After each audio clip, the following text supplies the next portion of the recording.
Our worries for each contender. You only have one or two words. Denver, your biggest concern for them winning the title. The thing that jumps to your mind first. One word or two word. 1-5. 1-5 switches Jokic in a playoff series. That's about the only thing. Sorry, I interrupted you. No, that's a good one. I had Porter, and here's why. Even though I like Porter, and I think he's made some big shots for them, and I watch a lot of Nuggets games, and I think when he's taking an open shot at the end of the game, I actually think it's going in. You know how sometimes with a basketball team, somebody on that team seems to just be way too involved in the biggest play of the game? And then sometimes that's not the best guy in the team for whatever reason. It just seems like Porter, when they're in a playoff series, I just have this feeling it's going to come down to whether he makes like 2 shots in the corner against like the Suns or whatever. I think he's their swing guy. Some teams just have the swing guys, and it's not necessarily the best guy, but I think he's their swing guy. You think of Mario Elie on the Rockets that year, where for whatever reason, it was like he made a couple big shots and was one of the reasons they won the title. Porter's just that guy for them, and I don't know if I trust him. It's great. It's a great observation. Thank you. Because you're right. There's no debate on it, and you like him more than me. I'm very enamored with that size, being able to make those kinds of shots. But I had PJ Carlissimo on recently, and I mean, you want to talk like old school coach, like his frustration just even thinking about him wasn't even what he said. And in the beginning, he was a mess. And I actually think Malone was so annoyed with him. And again, this goes back to the beginning of his career where they had times where they had injuries where you're like, dude, I don't care if he makes every defensive mistake. Like, you have no one to score. Get him out there. And Malone just couldn't give him the minutes. He couldn't reward him with the minutes because he was so bad on not understanding what he was supposed to be doing defensively. It's not like that anymore. But I would agree with PJ and you on the concern that you just feel like there's a processing with him in a big spot where if you had to bet on it, you'd be like, look, when he doesn't have to think about it and he's just going out there and making shots against guys, it's absurd. And I think there's always an injury thing there with him too, which goes back to why he was drafted where he was drafted. Who do you have for Golden State?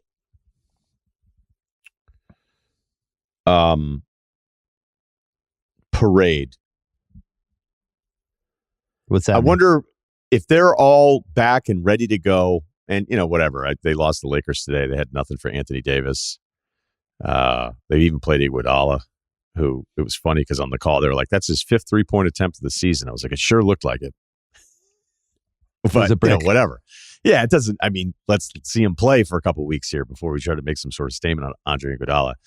I wonder if emotionally they can be up to the task considering what that title meant for them last year. After all the uncertainty, the injuries, Durant moving on, wondering if it was actually over, and them having that. I don't know if they can reach that same emotional desire knowing that they just did it. I'm not writing them off, though, because I just think it's stupid. When they were losing, they had a really good week until the loss today. They were losing these other games and the road stuff. It's like, look, how do we judge any of these teams until we have all their guys out there? So I'm not writing them off. I just don't know if they can. It wouldn't be anything you could even tell until it would be the kind of thing you do years later where you're like, hey, what happened that year? And they would say, you know what? It was like the year from hell. We didn't, considering we had won it the year before, the drive to finish wasn't the same. And there was like nothing we could do about it. Yeah, I want to watch them for a week with Wiggins before I get... He's been out 8 straight, too. Yeah, so that's the thing. It is interesting, though. Last year, they were first in defensive rating. First. Wow, this year's 13th. This year. Yeah. 13th. I'm surprised it's that high. The 7-24 on the road is absolutely alarming. I wrote down 2022 Bucks, where the Bucks had that kind of championship residue, and they could look like dog shit for 45. I'm talking about Tampa Bay. They look like dog shit for 3 quarters, and then they could kind of slap together 17 points in the 4th quarter, and they won like 5 games that way. And it's like, the Bucks, watch out for them. And even in the playoffs, they were, 2.5-point underdogs to Dallas? It's like, you don't want to let them in the playoffs. And then they just got the living shit kicked out of them because they had so many holes. It was an awful matchup for them too. It was like, and a hey, bad wait, matchup, like but the best. I don't think they're nearly as bad as the Bucks thing. And even with the defensive and the road numbers, I don't know what any of those numbers mean. I mean, if their 5 guys are ready to go with Poole and Clay keeps playing this way, I just saw stuff. I don't know. It was a couple weeks ago. I felt like I was seeing stuff where people were just writing them off. I'm like, well, I wouldn't do that. Yeah, but, talent wise, I'm not comparing to the Bucks. I'm just like the signs of, all right, this keeps happening and we keep writing it off because they're champions. And then all of a sudden they're down, getting crushed, in the playoffs. They're like, oh, we should have known. That is the part that worries me. But I want to see them. Can I ask you a question? We'll see if Peyton can come back too. Can I ask you a question? Yeah. The Wiseman thing was a tough decision for them to make. I know some people don't think it is. Whatever. Well, it's also $100 million next year. Yeah, but then they spent the money in Peyton. So, right. So I think they're like, if we're spending $100 million, let's get somebody that we know can play for us. Yeah, I don't think Kerr just couldn't find him minutes. So they were like, all right, well, if we can't find this guy minutes now, like, then we can't make a financial decision on him moving forward. I wonder if, who knows? Depending on if it's an early exit, it's super disappointing. If it's a nice little reminder and they go on a nice run, I don't know. The championship seems a little lofty at this point. I wonder if they would go, okay, Kuminga probably at this point, even though he has those moments where you and I both are like, ooh, how often is that the lie that we tell ourselves about a player, though? When it's like, yeah, but did you see that play? Or, I loved when Kuminga would guard Doncic or guard Ja. And I was like, look how motivated he is. And look at that drive. And then there's all these other times you're like, I don't even notice him. I wonder if they would just try to pool everything again and go, is the next mad guy want to come play with Golden State? I wonder if that'd be something they would do in the offseason. A Wiggins deal or a pool. Like Wiggins and Kuminga for some star. Right. And they've got the Draymond thing. They throw in the 3 unprotected and a swap and say, let's try to add a big piece here and take one more swing at it instead of just running it back. Because the championship aspirations while rebuilding with the 3 lottery picks has not worked. And it's very, very hard to do. And the actual assets of those 3 guys declined. Right. Wiseman, they end up selling low. Kuminga, I don't think is worth as much as he was before the season. And Moody definitely isn't. So who do you have for... I had one more thing for them. Okay. Off your point. The got too cute syndrome. When teams sometimes, they don't just try to do the smart move. There's like a degree of difficulty to it, right? So they were very excited about, we have this contender and we're also developing these young guys, which I thought was smart. But they were really excited about it. And now you look back and it's second guessing, hindsight 2020, all the cliches. But I wonder, like, if they had packaged some of that stuff together, what could they have gotten? I'm not even second guessing it. Moving all in. I'm not second guessing it. I like what they tried to do. It didn't work. Right. But I wonder if they got too cute with their assessments of their own guys. Well, when you draft a player, you usually really like them a lot. But then you're watching them practice for 2 years. Like at some point, my broker, he called me the other day. He goes, you have an E-Trade account with a bunch of Wiseman? What are you doing? He goes, do you still have it? I thought we talked about that. What do you have for the Lakers? What's your one word for them? I thought we were doing contenders. Well, not writing them off yet. Anyone in the West could win 2 rounds. Not writing off any team. I just had health for them. I think LeBron, I just, he's it sucks. 60,000 I want to see him out there. On him. Dude, you know how good Austin Reeves was today? My God, he was good. I don't know about some of those lineups Darvin was running out there. And then as soon as I did my Anthony Davis video after that Memphis game, I think I even texted you. I go, I've defended Davis forever. And I can't, every time he falls down, I'm totally freaked out now. And I knew he was going to go off as soon as I said it, but that wasn't the point, that he was going to have bad games from that video to the rest of his career. But he was incredible. He's been really nice the last couple of days. But he's the best player in that Warriors game. To me, it's like Rob Williams. It's just every game that he plays the whole game, you're relieved. We need to do that. Our first team all land bad. Like as soon as this guy lands bad, you're like, oh no. I have health for them. Dallas, I think we would have the same defense. They can't get stops. And everybody in the league can score 125 points to them, I think, at this point. The Clippers, you disagree on Dallas defense? Would you put something else? I guess we could put Kyrie there too. No, I would go, my two words would be Finney-Smith. I'm not saying they shouldn't do the trade. I'd also like to make a prediction now that I think Kyrie is going to get his 4-year contract this summer. It's all going to work out for him. That's my prediction. From what team? All you need is one other team to threaten Dallas, and I think Dallas will say, hey, you know what? It went pretty well, and we'll add some defense, and we already moved the assets, so we can't use those resources to do nothing. That would lead to Doncic leaving. And then we've got the relationship with the GM and Kyrie with Nike, even though ridiculous. I heard towards the end, Kyrie wasn't exactly the most collaborative on some of the Nike stuff. Watching Finney-Smith in person, I fucking love that guy. I love him. He's not just a good defender. He's like nasty. He'll like hit you and fight a little bit more. Like, yeah. I don't know that I ever really realized it until, again, he's just going to learn stuff. Seeing it in person, our seats were pretty good. Can I ask you a Doncic question?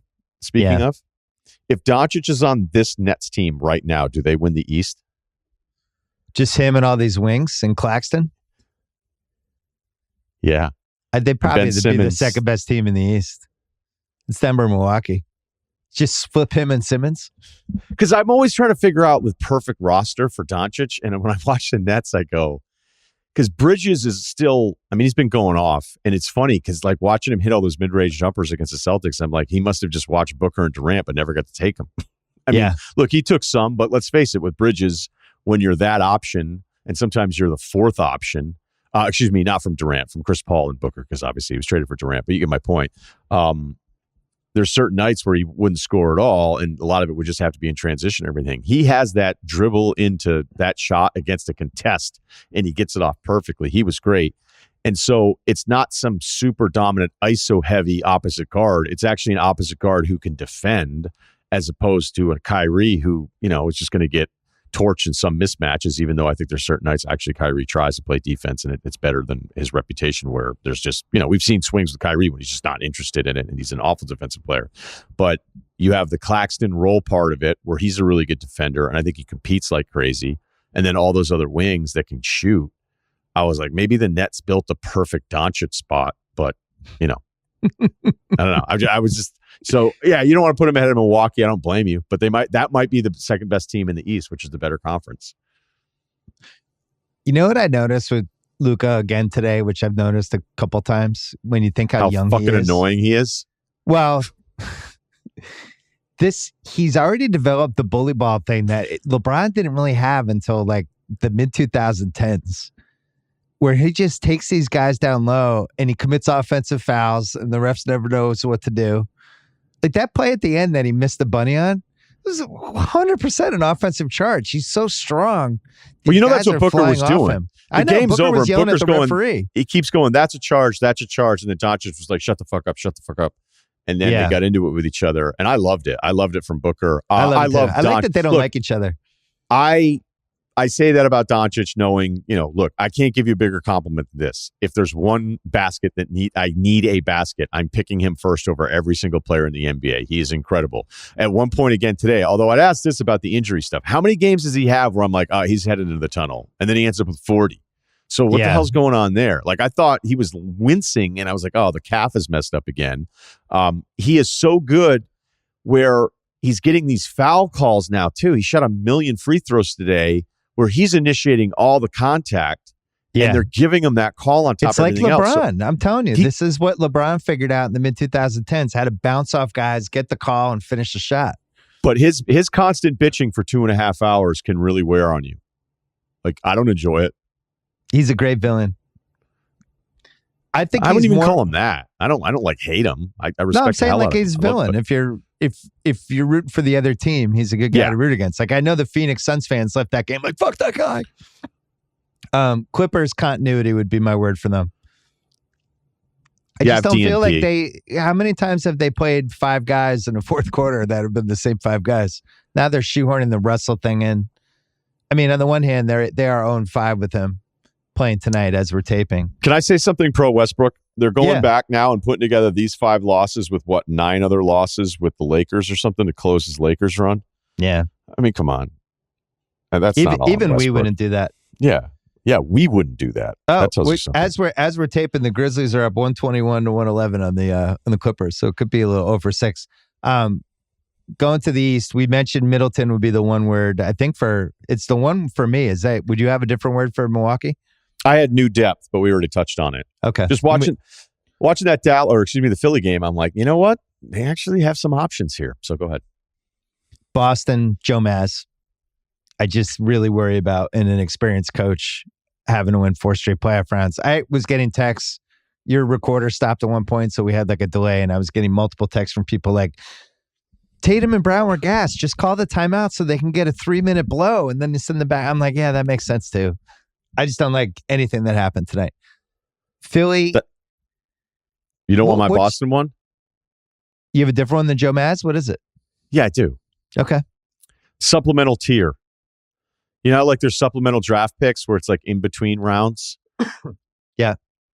I always feel like we talk about like championship players. There's really only a handful that you go, okay, we absolutely have a chance. And I know the Celtics felt like they were the better team last year. I didn't feel that way after the finals. I didn't feel like they were the better team that lost to the inferior team in Golden State. No, Golden State was the best team. But the part of, wondering where the hell's Tatum, like what's up with him? And then you're like, all right, it's first run of the finals. And then he came back this year and he's been awesome. I love the guy. But there's still always a sliver of me that wonders if he's in, like, if you have to cut off the first tier of players who are like, this dude can do whatever he wants. I have moments where I'm like, I don't know that he's quite there. My defense or my counter, I think he's a year or two away from being whatever he's going to be. I still think he's a work in progress, as great as he's been this season. He's 25. Players, and honestly, the history of the league says you peak at 27. Yeah. So, for Philly, I just wrote down small ball. I could see them losing a series to like 4 different East teams where the other team just goes small and pushes the pace and does weird matchup shit and weird coaching shit and beats them. What do you have? I was going to put down free throws because I think there'll be a weird playoff game where the crew just decides not to reward them with free throws. It's going to happen. Yeah. Because both guys a lot of people so much doing contact. this. Doc Rivers with his arms up. Yeah, we call that the Grant Williams. No, Grant's does the thingy. So what do you have? I was going to do the turnovers because the late turnover thing I've always been on, but it's 2 words. It's playoff hardened. Fair. And you know what? Like Paul George, who deserved to take all the shit that he took because it was a real thing. We were watching it happen. I don't care about, I hate when people go back and look at averages of a guy in the playoffs like 3 years prior. We're like, oh, this guy was actually pretty good. Like Raptors fans used to try to argue that Lowry and DeRozan were actually pretty good in those years. And you're like, are you fucking kidding me? Like, did you watch those games? And, it'd be really late to kind of change your story.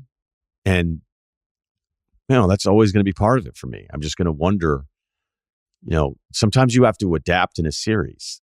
And I don't know that he does. So, I mean, until it actually happens, I'll always wonder if it will. Quick tangent I thought of as you were talking. Who is the league leader this year for frantically doing the let's challenge that call to their coach, followed by the eye roll from the coach who's like, we're not fucking challenging that? Well, if it's Grant? Per 36, it's Grant. Yeah. Is LeBron have the most this year, though? Yes. Okay. He has the most in street clothes. Does LeBron just feel like he's got to do it once a half? Who else? He's just bored. He's LeBron not playing. And Grant are the bird of magic of waiting for that challenge. I don't know who else is on that list, though. Those are 2 that stand out. I mean, Grant does it so much. And there's fans listening to this right now. They're thinking of your guy. Grant is on Rushmore if there was a landslide and the other three presidents' faces fell off? For the Knicks, I have, ironically, Randall, because he's good enough to probably make them a 50-win team this year and make them dangerous, but I also think he could shoot them out of any series. He would be the guy I worried about the most on that team. And then Robinson's free throw shooting, which is more than one word, but that him just being an absolute catastrophe at the free throw line will come back to haunt them at some point. I had third score, but boy, it doesn't feel like that's going to be an issue after watching quickly tonight. Right. Yeah. Just because you would have thought that that's RJ, those closing minutes. But if he stays big with Randall and Robinson, which he's not going to be able to do in the playoffs all the time, I wouldn't think. And then your Brunson and your Quickly, like that fifth spot, like you go, he's going to play Hart over RJ. So then, prior to tonight, tonight is not the night to wonder who the third scorer is going to be in a playoff series for the Knicks. But it was the thing I wrote down when I got this assignment earlier today. We're not doing any of their teams. One more break, and then two more things to throw you, and then we'll do nothing on Sacramento. You just didn't you put the Lakers in there over Sacramento. You already said they don't play defense. Can I add something to it? This is what's so my 2-word phrase was going to be clutch offense. Their offense in the clutch is number 1 in the NBA, and it is by miles. They're 129 points per 100 possessions in the clutch. It's an insane number. They're 11 points better than Brooklyn, who actually still ranks number 2, which will probably change at some point. Miles beyond everybody, but they're 26th on defense, and since February 1st, they're actually 28th. So, yeah, the defense is an issue. I'll tell you this much. If they can keep that 3 seed, and they're 3 above Phoenix in the loss column right now, we're running out of games. They only have 19 games left. That's going to be an impossible place to play. I think that crowd will be, well, not impossible. You know what I mean? I love that the Timberwolves are a 6 seed. Yeah, but did you see them this weekend? There's flashes of like, oh my God, this could actually be a competent playoff team. Because Conley's starting to really ingratiate himself in the Conley way, in the good ways, right? Yeah, because it didn't look very good. It looked like he had fallen off a cliff there. Actually, he was leaking a little bit last year. I have a lot invested in them kind of being steady the rest of the way, because forgotten in the Kendrick Perkins run this season was that he called the best backcourt. Well, he said low key or sneaky best backcourt in the NBA was D'Angelo Russell and Anthony Edwards, and we're big Anthony Edwards fans, not so much with D'Angelo Russell. So, when Timberwolves fans are upset that I was so negative about Russell, and then I was like, yeah, okay. Then the team traded him like a week later. I have a large position in them looking like a real basketball team, because Russell put up great numbers, really good shooter, and it was all this stuff, but it was all the other things that we've covered before. And then when you look at the standings, you're like, man, they're sitting there as a 6 seed. With a chance to climb. I mean, they have a chance to leapfrog the Warriors. They're getting a crazy Naz Reid bench season. Naz Reid is on the starting team of guys on League Pass, so if you catch them on the right night, you wonder why they don't make $25 million a year. Yeah. You're like, oh my God, this guy like the 11th best player in the league?